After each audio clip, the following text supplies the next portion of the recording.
தினம்தோறும் விளக்கேற்ற நல்ல எண்ணெய் இதயம் நல்லெண்ணெய். திராவிட முன்னேற்ற கழகத்தின் தொடர்ந்து நாங்கள் தெளிவாக சொல்லி வருவது 2 மொழி கொள்கை தான். மொழி அப்படிங்கிறது எந்த குழந்தை மேலையும் ஒரு பாரமாக மாறிவிடக் கூடாது. பல மொழிகளை கற்றுக்கொள்ள வேண்டும் என்று ஆர்வம் இருக்கக்கூடிய மாணவ மாணவிகள் நிச்சயமாக அதை தேடி அவர்கள் படிக்கக்கூடிய அத்தனை வாய்ப்புகளும் இன்றைய உலகத்தில் இருக்கிறது.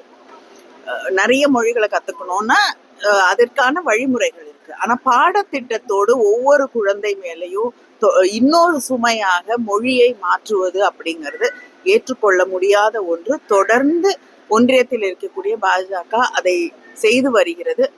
குழந்தைகளுக்கு ஒரு மனச்சோர்வை அளிக்கக்கூடிய வகையிலே மேலும் மேலும் மும்மொழி கொள்கை என்று வலியுறுத்தி அவர்களது மனதிலே ஒரு அவநம்பிக்கையை உருவாக்க கூடாது என்பதுதான் திராவிட முன்னேற்ற கழகம் தொடர்ந்து சொல்லி வரக்கூடிய ஒன்று.